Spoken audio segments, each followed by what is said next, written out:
Hey y'all, welcome back to the Don't Mom Alone podcast. I'm your host, Heather McFadden, and this is the place where I get to walk alongside you and connect you with people and resources so you know that you don't mom alone. And in this episode number 508, I'm welcoming back to the show, Melanie Shankle.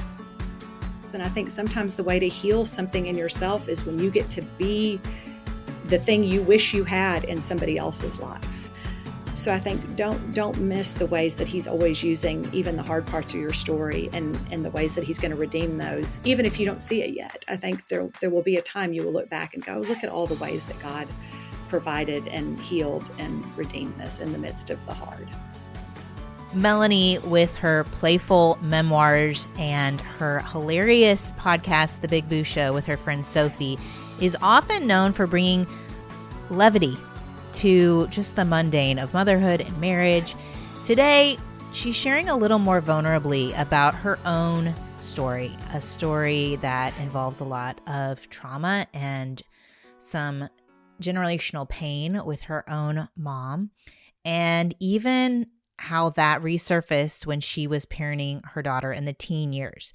I think it's a really helpful conversation for all of us as moms, but in particular, it seemed like after I read her book, I happened to interact with 3 or 4 different women who shared their own challenges growing up. And if that's you, I hope that you find comfort in Melanie's story. Definitely check out her new book, Here Be Dragons. Let's get right to it.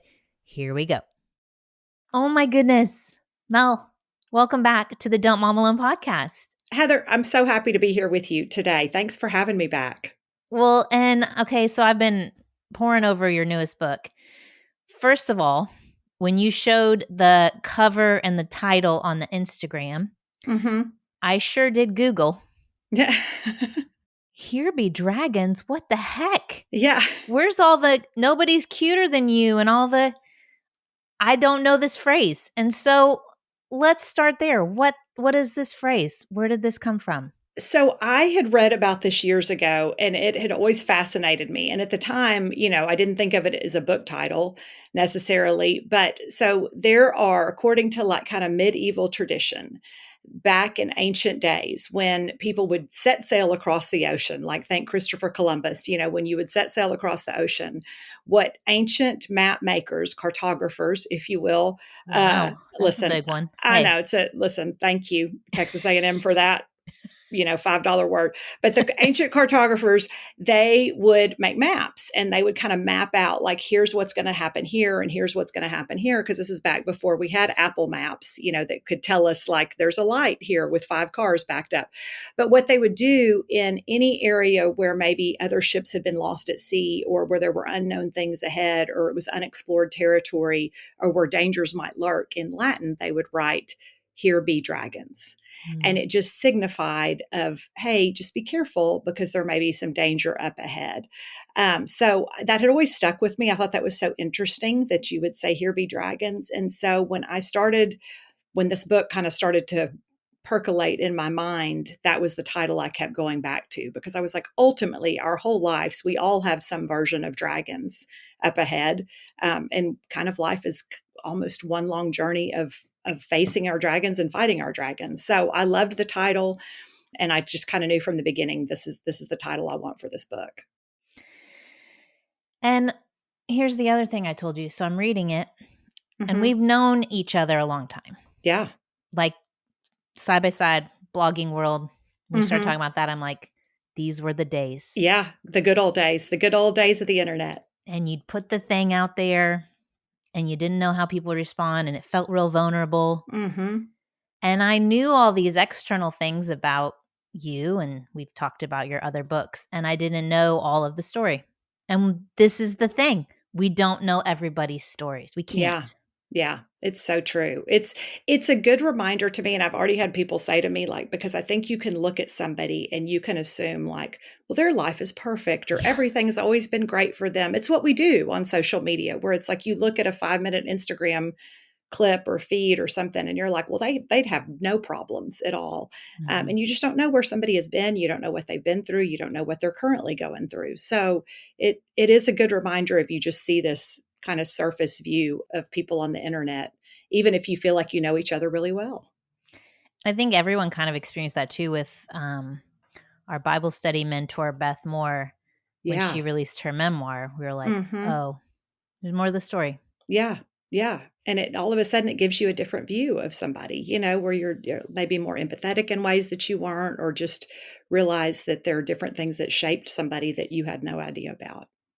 Well, for me, I would have said, Melanie is so kind. Melanie, you are the opposite of a mean girl in my mind. Like, I know some of your in real life friends from A&M Yeah. who live here in Dallas. They're great. You didn't choose mean friends. No. Like finds like usually. Hmm. So that was even more surprising to me. And so tell everyone kind of, I know we don't want to get in, y'all, this is such a great read. Thank you. Not in a like, it's hard read, but so well written, Melanie. Thank you. Thank you. So well That means a written. lot. Thank you. But tell everyone a little bit about your story, like what we're talking about. What were your dragons that no one would know they were there? So the subtitle of the book is Treading the Waters of Mean Girls, Motherhood, and Generational Trauma. So I feel like right there, you're like, so just a lighthearted, just a It's a feel light good read. book. Yeah, just easy. So that's kind of the gist of it. It's funny though, because when I first wrote the proposal, when you're going through the publishing process and you put together a proposal, what I thought this book was going to be about at this point, because I'd talked about it at different speaking events and things that I'd been at, and it was really about navigating Caroline through her mean girl experience in high school and dealing with that, because I felt like anytime I talked about it at an event or anywhere I was, I would have so many women come up who would say, my daughter either went through that, she is going through that, I Mm. went through this is how it impacted me. And I was like, well, this is an epidemic. We have a mean girl epidemic. Yeah. And so I'm going to write this book about it Yeah. and kind of help people, maybe process it or know that you're going to get through it or whatever. And so to me, the book was going to be about that. And then it was going to be about becoming an empty nester, sending Caroline off to college because she's my only child, and just what that journey looks like. So that was the book that I intended to write. That was the book that I pitched. Then I signed the contract, and it was about 3 months into the process where I was kind of writing this book, and I was procrastinating because that's what I do. And so it was all formulating, and I got the call from my sister that my mom was ill and was dying. And so in that moment, when I realized that that was happening, all of a sudden, because what I'd always told God was, this is a story that I will tell someday. And I used to joke and say the title of that book was going to be Now That Everybody's Dead. Like I needed, it had to be like after everybody was gone. Yeah. And so I never would have written it at that time, but all of a sudden it was like everything converged. So this book is a story of how I had to heal from my own dysfunctional upbringing, my toxic relationship with my mom, the realization that she really was the first mean girl in my life, and the ways that I had started to emulate some of those patterns growing up. And then how I had to become spiritually and emotionally healthy, and just kind of the decision that we made that, Perry and I, when we started our family, that we were like, this is done. We're breaking these generational cycles. We're going to raise a healthy family. We're going to raise a healthy daughter. We want her to be strong and spiritually and emotionally resilient. And so this is ultimately that story. Man. So, yeah. Man. I mean, no words really. I'm sad that you went through all of that as a little girl, little Mm-hmm. Melanie. I'm real sad for her, Yeah. but holy moly, are you resilient? Well, and I think God gives you what you need, I think, Well, I I mean, mean, that's a nice thing to put on a shirt, but not everyone. yeah, fair. I just like take it in. Like, I do think Mm-hmm. there's an element to the fact that you can let the life that you were handed impact you, and Yeah. you just keep following those generational patterns. And I do think a lot of people who listen to this show are probably of the same bent. Yeah. They want to do different than they were given. Yeah. Yeah. And I think that's so true. Is I think you look at your childhood, and all of us can see things, and some of them can be small ways where you're like, I want to open our presents on Christmas morning instead of Christmas Eve. I mean, you can have small things, but then you can have huge things Yeah. like, I want to break the cycle of alcoholism or drug Yeah. addiction or whatever that is. But it's, you want to do better. And I think God gives you the grace. I mean, you talked about like my friends at A&M. I think one of the things that God did for me is He put so many wonderful, healthy people in my life Mm. that kind of helped me chart a course in a way of this is what it means to be emotionally and spiritually healthy in ways that I wouldn't have known how to be without those people. We just did a series on attachment and adult attachment Mm-hmm.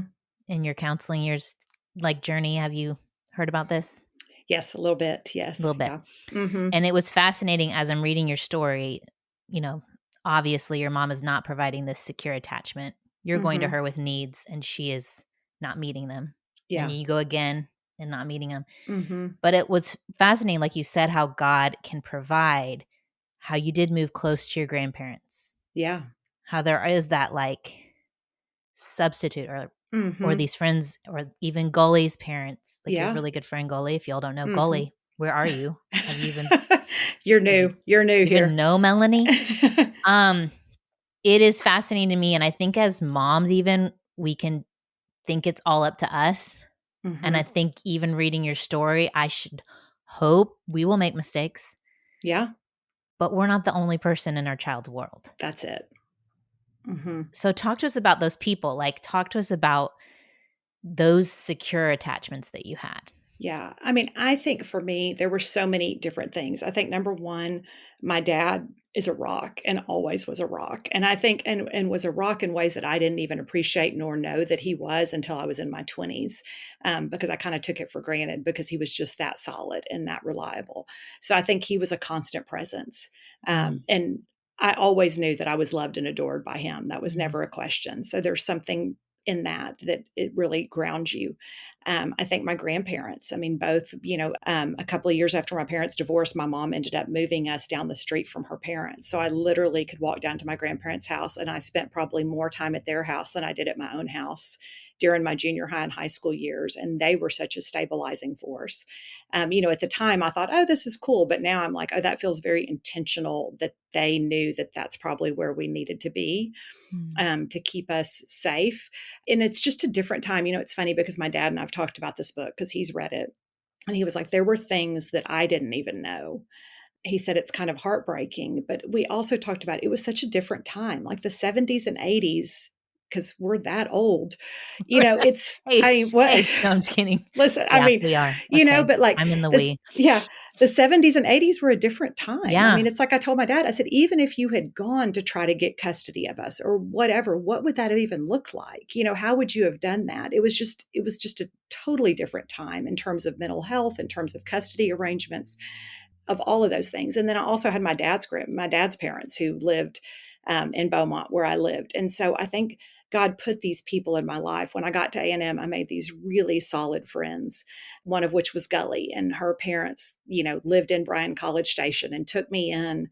And I look back at 19, and at the time, I didn't even really know how messed up a lot of my childhood had been, because I think that's one of the things that God does to make kids resilient is that you don't know that what you grew up in wasn't normal till you get out and go, well, Mhm. that was not normal. That wasn't the way other people grew up. So I think the fact that he put her family in my life when I was 19 years old, when I didn't even know all the things that I was going to go through and how much I was going to need kind of those parental figures in other ways. I just think God is always working pieces together. And sometimes it's not even until you look back and go, oh, look at all the ways that he put all these people in my life. And one of the things like my best friend Gully and I bonded over initially Mhm. was that we had both came from, she had a kind of a bad relationship with her biological father, and her parents had been divorced. And so we knew my friend Jen, who you knew, who passed away, but her family, she had come from divorce. So it's also God put these people in my path that we were able to kind of process it together too, Yeah. if that makes sense.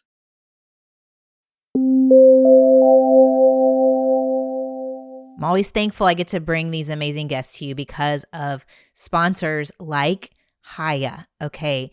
If you have kids who do not enjoy eating a variety of fruits and vegetables, but you know that they need vitamins, you know that they need some sort of vitamins and minerals in their diet, but you don't know how to do that. Well, let me offer a solution. Typically, children's vitamins are basically candy in disguise with like 2 teaspoons of sugar, chemicals, and then the gummies, which get them cavities. You know the drill. Well, Haya created a superpower chewable vitamin that has zero sugar, zero gummy additives.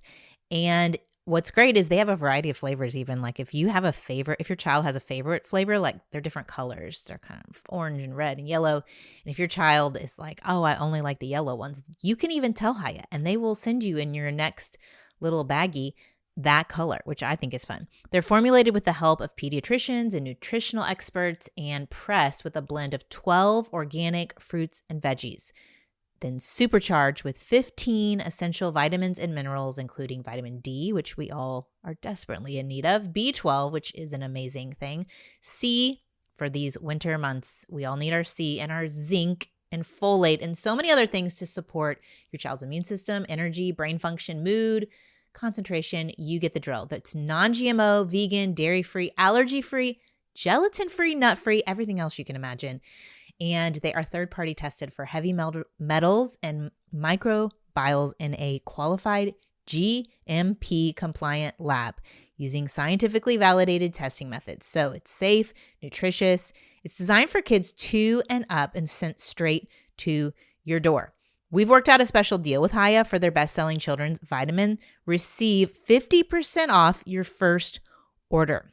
To claim this deal, you must go to hayahealth.com/DMA. This deal is not available on their regular website, so go to Haya, it's spelled HIYA, health, HEALTH.com/DMA. Get your kids the full body nourishment they need to grow into healthy adults.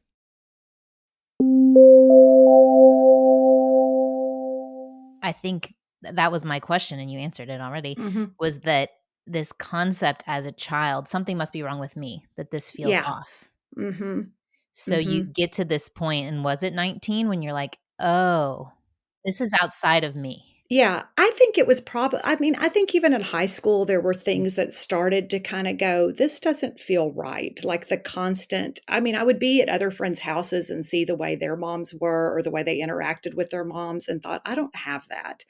But I also think that my mom always did kind of a masterful job of putting it on me, where if I could just be different, if I could just act a certain way, if I wouldn't trigger her, it was my fault. And so I kind of learned to keep all my emotions and all my reactions very tamped down to try to keep her at bay, or at peace, or to, I didn't want to rock the boat.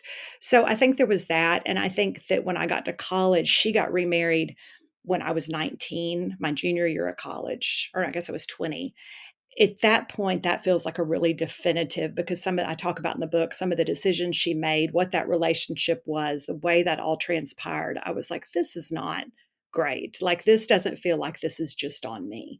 So that really opened my eyes a little bit to, this isn't all on me. But I do think as a kid, you take it on because you have a parent that tells you things, and there were things that she definitely made me feel like were my fault or I could have done better. And you're a kid, you don't know. So yeah, I've done enough. It's called healing prayer with people who have these phrases on repeat in their head from a parent or a uncle or a sibling or something. And so I'm curious, how have you worked through kind of reprogramming those phrases and not letting her voice be louder than God's voice? Yeah. I mean, I think it's a journey. I think number one, I feel like God was so good to put people in my life who affirmed me and loved me and supported me. But I also think that I lived for a long time with this. If they really knew me, like if they really knew me, then they would not think that I was great or fun or worth loving.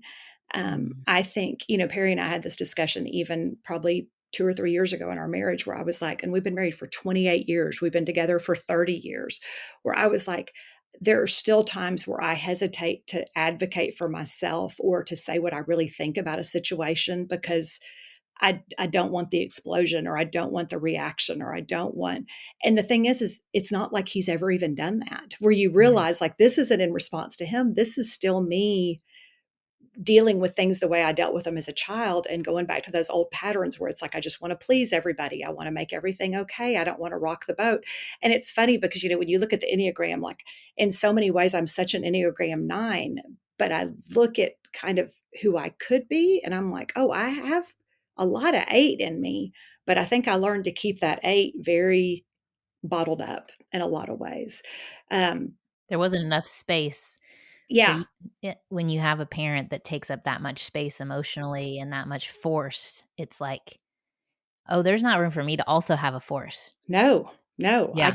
I can't have my feelings and my thoughts, especially when I'm always being told that they were wrong or anything that I ever voiced. It was like it was thrown back to me where it was like, oh, your life is so hard, or oh, you've got it so rough. And so I think there's those lifelong things that I'm still, and I mean, I told you before we started recording, I mean, this book, I had never gone to therapy, but writing this book sent me to therapy, because I think when you sit down to like tell the whole story, it was just like, oh, this is a lot. And you start to, it gave me a bird's eye view that I think I'd never had, to like, oh, this is the way why sometimes I'm still handle these situations this way, or this is my gut reaction, or I still go to this place of, if somebody really knew me, they wouldn't like me as much, or Yeah. whatever. So it stays with you.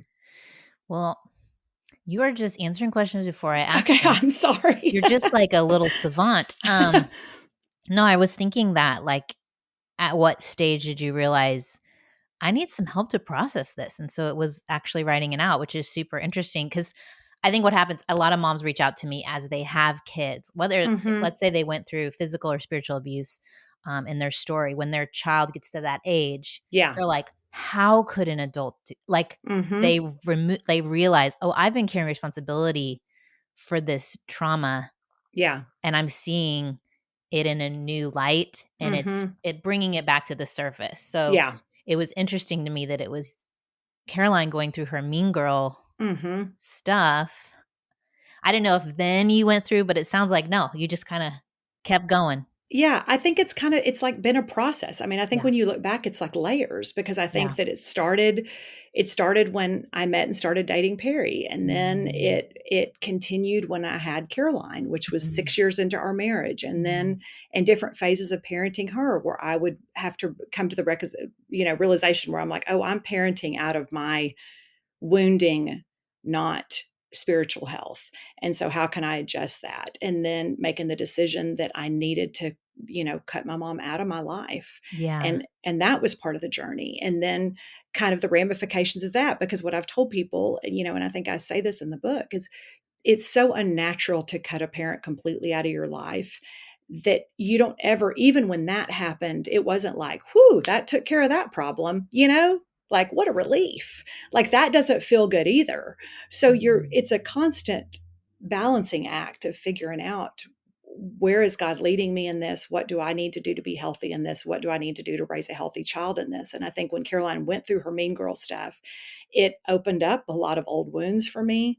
It brought out some of my insecurities and anxieties, my need to control. I mean, I think one of the things I think because of the way my relationship was with my mom, I always, with Caroline, I wanted to be like, I want to be the perfect mom. I'm going to be a Yeah. perfect mom. It's a lot of And pressure. Yeah. we aren't.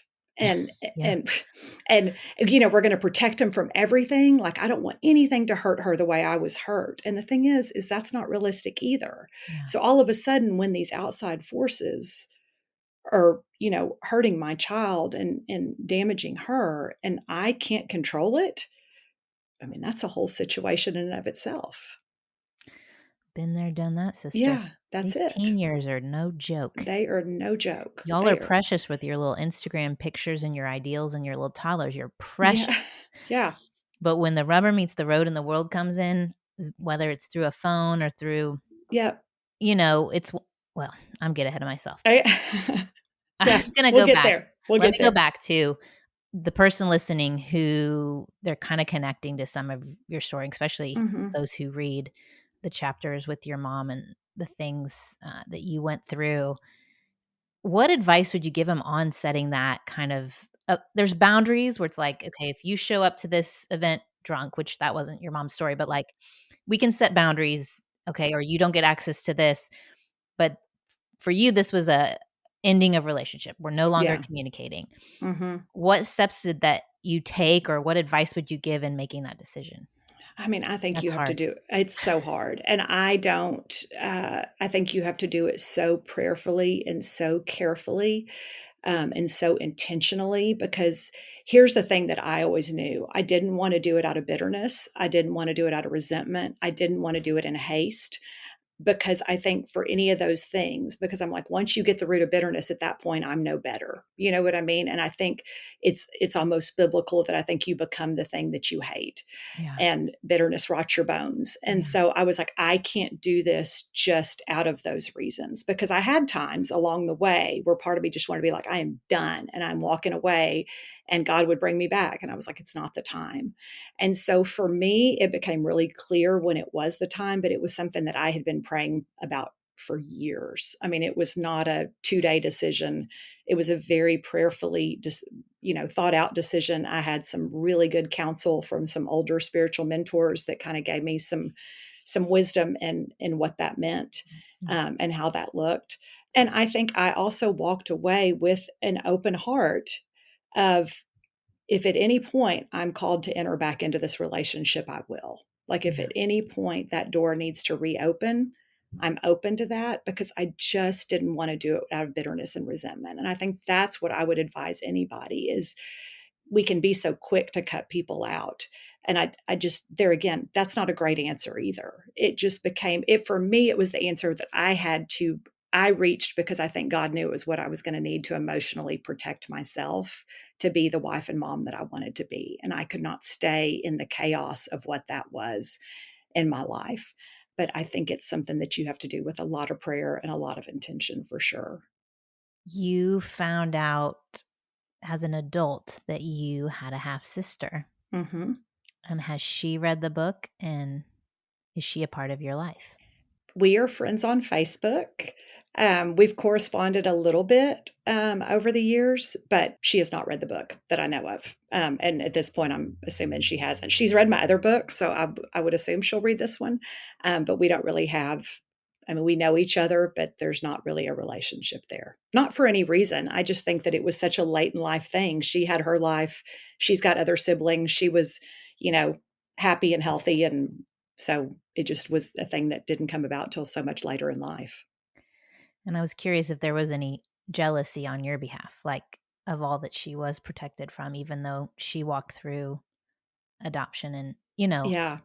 I know. I think for me, I almost, if anything, I felt bad for her, because I Yeah. felt, my understanding is that she was adopted into a very happy home and had great parents, and they went on to have other children, and so she had siblings and grew up in this big loving family. And by the time I met her, she was married and had a family of her own. And so I think I looked at it like I almost felt bad for her that my mom came in and stirred up her life at that point, because it felt like it was done out of selfish reasons, because it would have been easy enough for her to find my mom if she had wanted to. So that was kind of my feeling on it. Isn't it ironic how many times your mom called you selfish?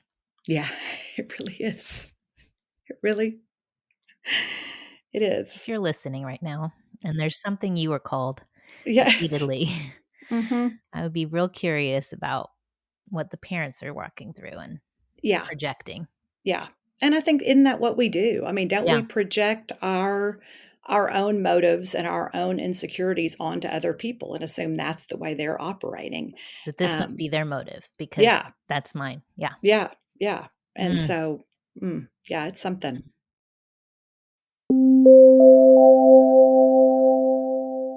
We often hear the phrase new year, new you. Like Crystal reminded us last week, you are amazing and God made you unique. And perhaps you just have to rediscover yourself. Maybe there's a hobby that you used to love that you've given up as a mom. Maybe your style has taken a dip and you're still wearing the same glasses you've had for the past 15 years. You know who I'm talking to.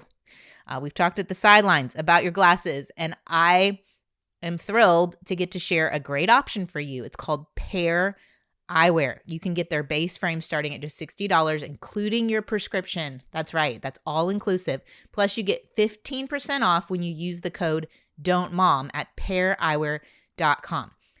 So you have these base frames. Then they have this frame that can click on. It's a top frame with all different colors, and I love sunglass top frame. If you have to wear glasses and you don't wear contacts and you don't want to have to buy a separate pair of prescription sunglasses, this is such a good option.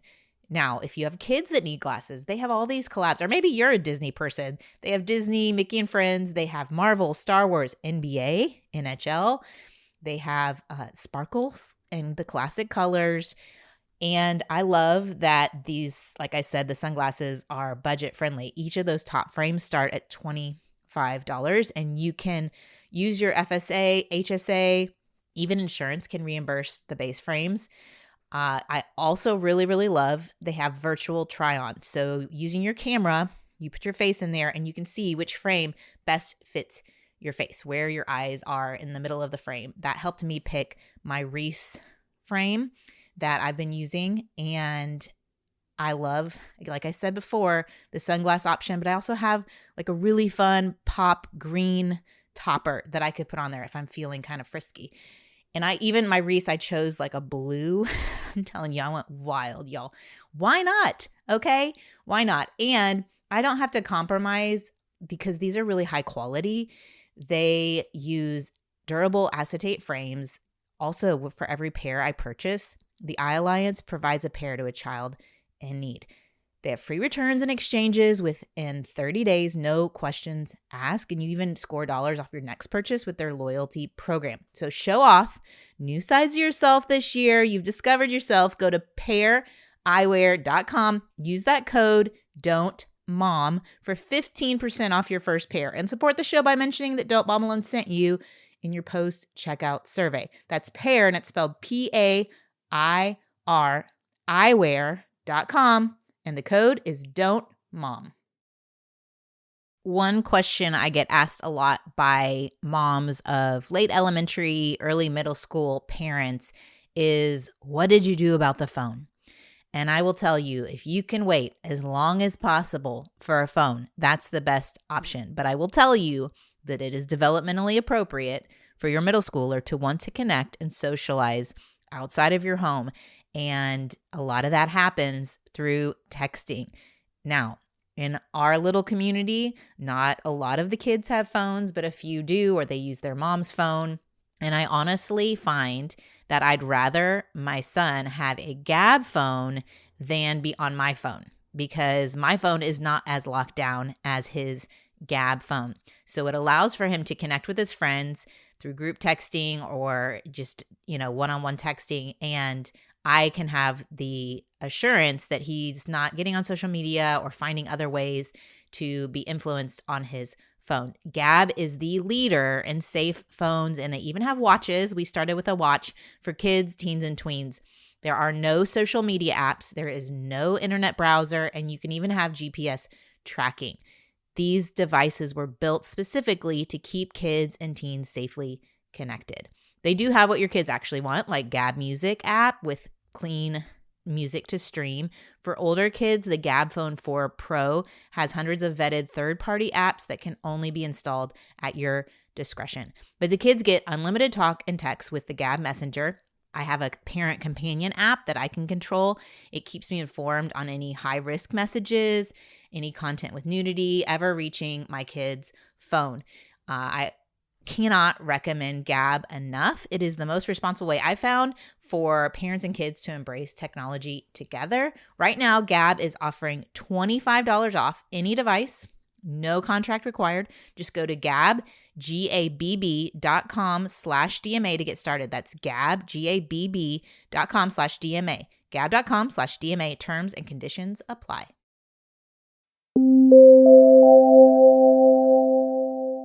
I'm trying to decide if we wrap up talking about your mom or we can move into Caroline. Yeah.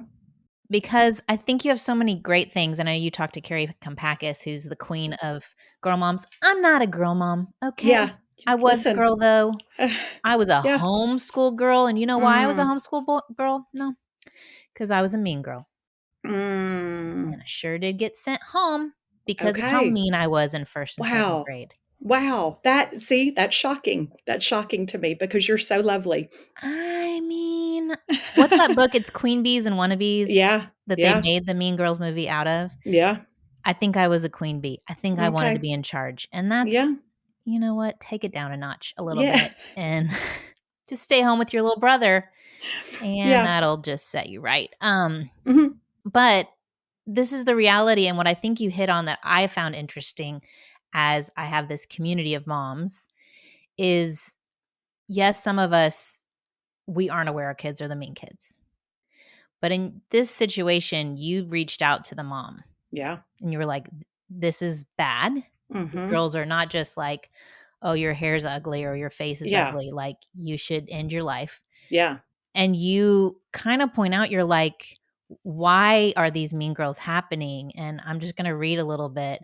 A big part of the problem is that we don't even realize how often we are pushing our kids to be a better version of ourselves, attempting to live vicariously through them in the hope they achieve things we never did, as opposed to being the best version of who God made them to be. This creates a disconnect in their souls. And when we focus on accolades and accomplishments rather than who they are, the world tells us success looks like athletic prowess, academic achievement, social standing, physical perfection, while God tells us loving your neighbor, lifting others up, humble spirit, et cetera, et cetera. Anyway, I find this to be true now that I have high schoolers. Yeah. There's a lot of pressure and there's a lot of mean moms. Yeah. Yeah.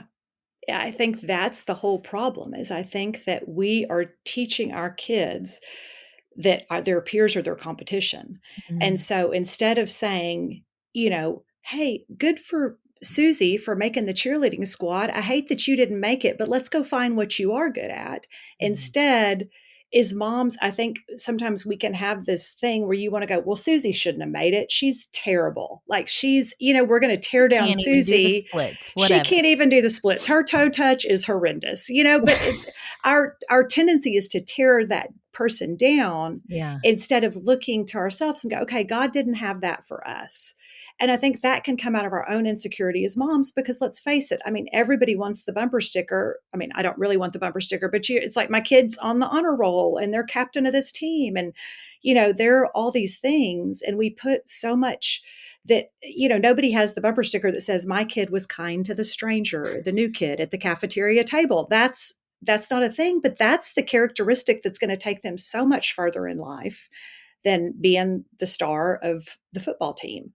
But we put emphasis on all these other things because it makes us feel good as parents for our kids to rack up all these accolades. And it's something for us to talk about on social media. And those are the things that we want to brag about and talk about because it makes us feel good. And so Yeah. our kids see in us like, oh, well, this is what mom and dad put stock in.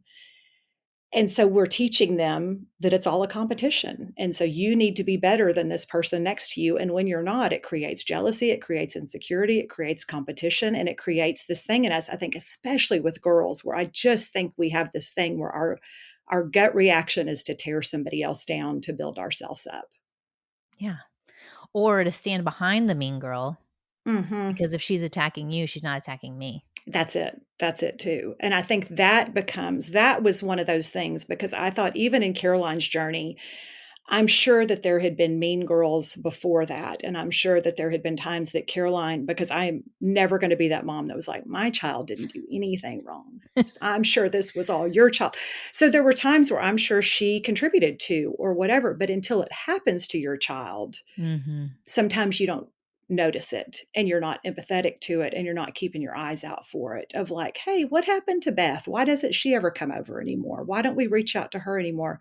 You're just so glad that your child's not, staying steady, that you're not paying attention to the kids who maybe are really struggling or having a hard time. And this is what I was gonna bring up earlier, but I'm gonna bring it up here. Caroline went to a public school. Yeah. Do you know how hard this is when you got kids at a Christian school? Oh, yeah, that's it. Because it happens everywhere. I Oh, mean, it humans be happens. humaning, That's okay? right. Always, always. That's All Perry the always little says bit. people are going to mess up everything. They're just gonna do it, but I think when you have that expectation Yeah. that we're all on the same page, Mm-hmm. what I've kind of found is those that are willing to pay up for an experience, Mm-hmm.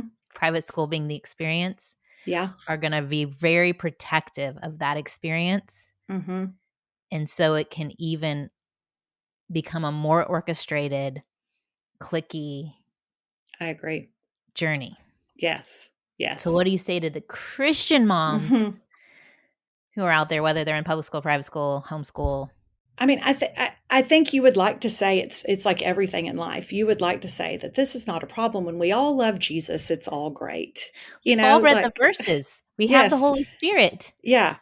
But it's like, are you really operating out of the Holy Spirit? Are you teaching your child to operate in the gifts of the Holy Spirit? Are you encouraging those things, or are you focused on you need to be captain of the cheerleading squad, at all cost? We're going to make you homecoming queen. We're going to make you the queen bee. I mean, and I think the only way you can instill that in your teenage girl is if you're instilling that in yourselves, because it Mhm. doesn't matter what we say to them. If they see us treating our friends as competition, if Mhm. they see us get off a text or gripe about a friend at dinner and talk bad about somebody that they know is our friend, then we're teaching them that's okay. That's how you operate. But I think you have to really want to be spiritually healthy yourself and realize that the fruits of the Spirit, peace, patience, kindness, gentleness, joy, all of those are going to take your kid so much further in life. And, Mhm. one of the things that I have really has kind of been a mantra to me is, Caroline is now on the verge of real adulthood, which is bizarre, because she For was all of just in us. kindergarten. We've But, all been reading about her whole life. yes, I mean, I this is know. we all need a graduation party. Listen, Yeah. she's about to be a grown up. But like one Yeah. of the things that had read in the book of Job earlier this year was where he says, God, no purpose of yours will be thwarted. And it's like, and I think when you think about that, God has, like in Ephesians, where God has good plans that he prepared in advance for you to do, like he's got plans and purposes for your child. Like he is not going to let your child have less than what they are supposed to have in his economy. He's not going to cheat them of anything. So, what if we could just rest in that knowledge? And that's hard because we don't want to see them not make the team, and we don't want to see them get their heart broken, and we don't want to see Mhm. friends not work out. But can we trust that sometimes that God has closed doors that were not the right doors for our kids to walk through?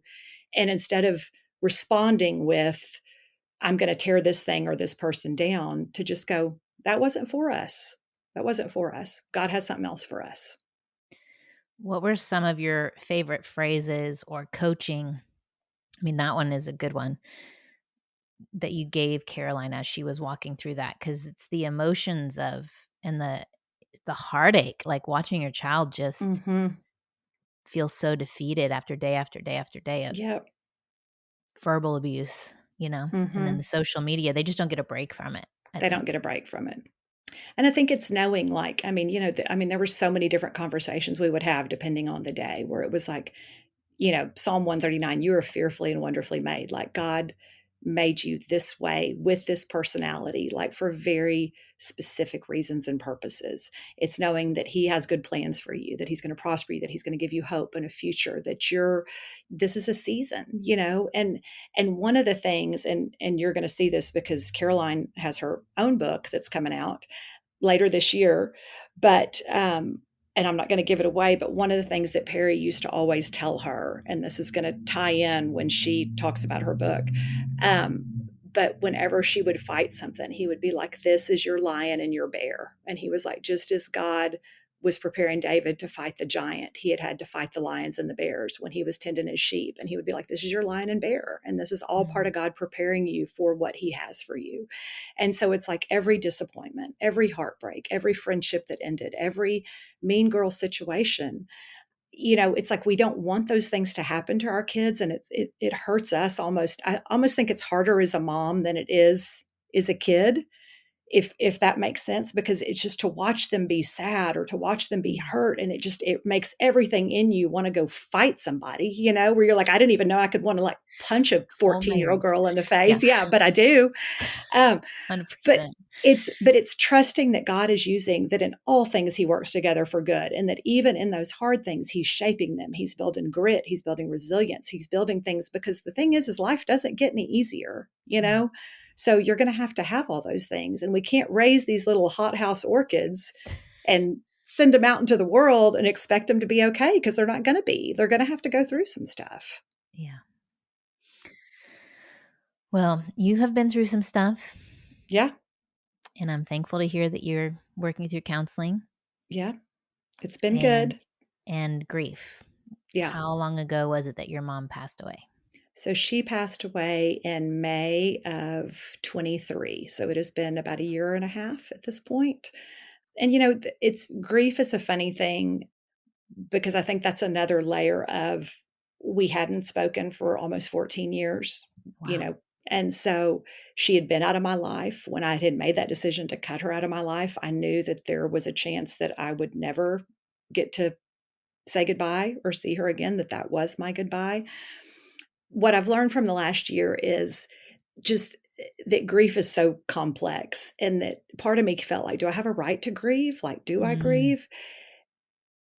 And I think where I've landed is there's just been a grief, not for what was, but for what could have been and what should have been. Like, it's a grief for what that, having a daughter of my own and knowing what that mother-daughter relationship is, and the grief for knowing that I didn't have that with my mom is the thing that remains. yeah. Yeah, there's a expectation of what we wish Mhm. and who we wish this person to be in our life, and that reality and the difference. It's like, I remember a therapist telling me that you have to grieve the difference between that and just accept that this is what it was. And that's not easy, people. And if No. that's you, there is hope and there is healing, but it is not easy.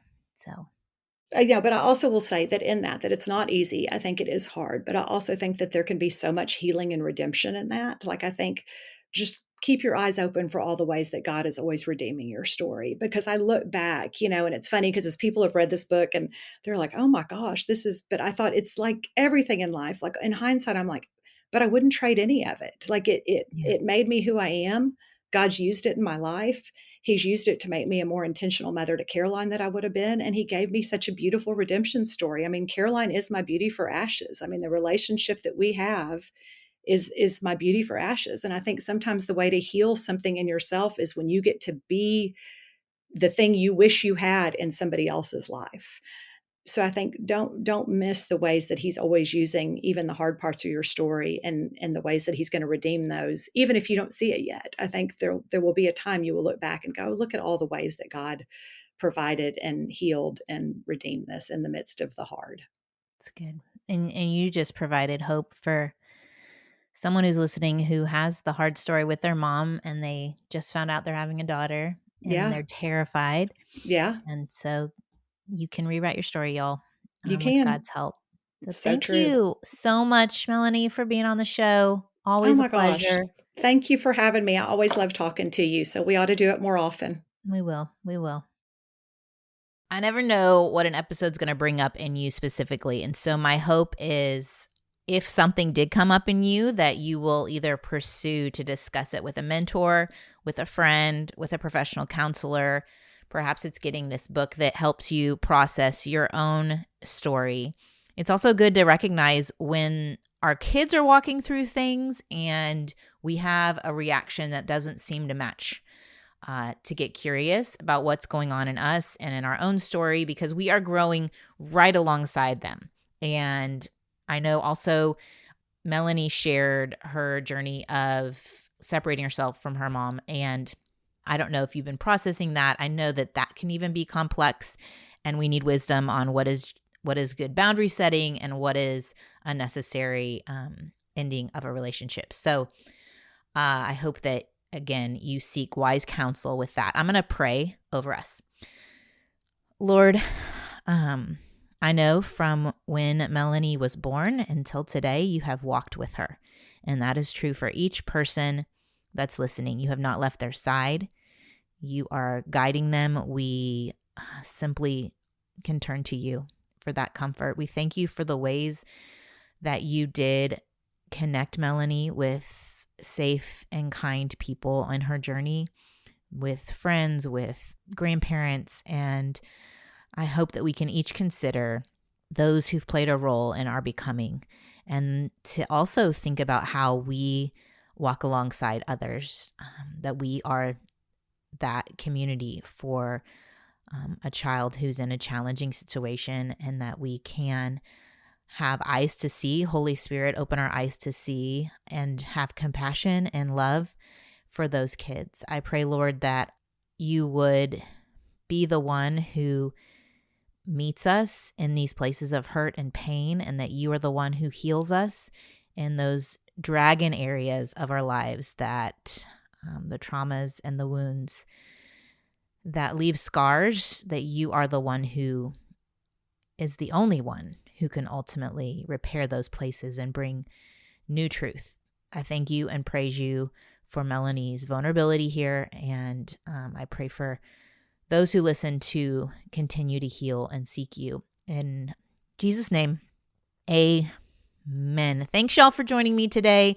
Definitely go check out Melanie's book. It was really a really well-written book. So, all right. See you next week. Bye. I hope you enjoyed this episode of the Don't Mom Alone podcast. If you're wanting to connect with more people and more resources to help remind you that you're not alone, head over to don'tmomalone.com. That's where you'll also find show notes with any links mentioned by our guests. Most importantly, I want you to know the good news, the great news that you're not alone, because God has promised to always be with you. With faith in Jesus Christ, the one who died for you and rose again, Jesus said when he left, he was going to leave a helper, a comforter, to be with us. God in us. Moms, that's superpower. So while you're washing dishes at your kitchen sink, while you're driving to and from work, while you're feeding that baby late into the night, while you're cleaning sticky floors, God promises to be just as present with you as when you're worshiping in a church pew. As it says in Zephaniah 3:17, the Lord your God is with you. He is mighty to save. He takes great delight in you. He will quiet you with his love, and he will rejoice over you with singing. Now that's good news. Have a great day.